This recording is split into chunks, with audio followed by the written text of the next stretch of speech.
President Biden attempting to take a victory lap online with a tweet celebrating the price of gas coming down from its all-time high. And the post wasn't just tone deaf, it was wrong. Users quick to point out a glaring typo where the White House botched the spelling of the word person. Whoops. Fox News contributor Joe Concha joins us now. Joe, I thought that Louisiana Senator Bill Cassidy had a pretty good tweet on this. He said, in other words, Americans are paying over $100 more a month per person to fill up their gas tank than when Biden took office. In other words, too early to do a victory lap on gas prices, typo or not. Correct, Carly. But prices are around $2.35 when this president took office. You're looking at $4.50 now. That's nearly double. Look, Joe Biden said during the 2020 campaign that it would be a good idea to play the record player at night to your children before they go to bed. He's a president who's a Timex watch in a digital world. And I highly doubt that he's even writing his own tweets. All of that said, I'm not going to go nuts over a spelling error on Twitter.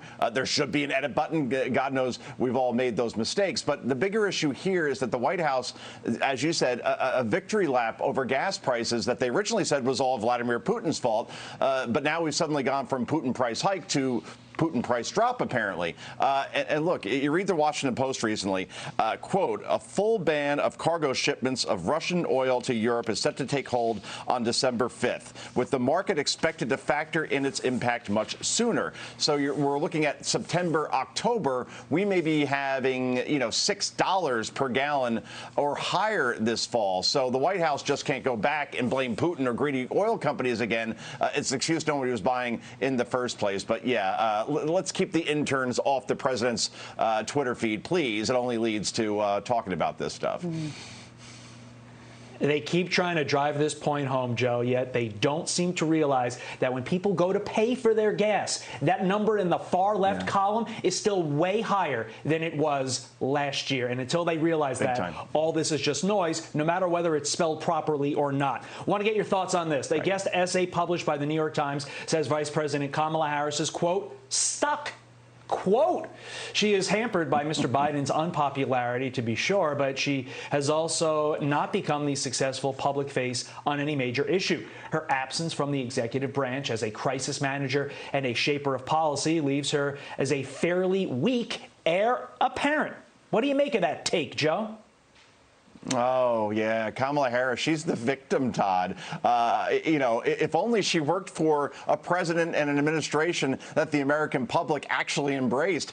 Given that they're at 31% approval and falling, that's clearly not the case. And again, you ask any American, I don't care if you're a Democrat or Republican, what has this vice president accomplished when it comes to her number one job in fixing the crisis that is a catastrophe at the U.S. border? And when she is in public, which isn't very often, she's inarticulate, to be generous. The Thousand Island word salads are adding up, and apparently nobody wants to work for her given the exodus from her office. So to try to paint Kamala, no one wants to hear about excuses when it comes to gas prices or when it comes to a vice president who is supposed to be successful and historic, and she's anything but. All I know is I keep hearing Gavin Newsom's name more as a potential. I'm Steve Doocy. I'm Brian Kilmeade. And I'm Ainsley Earhart. And click here to subscribe to the Fox News YouTube page to catch our hottest interviews and most compelling analysis.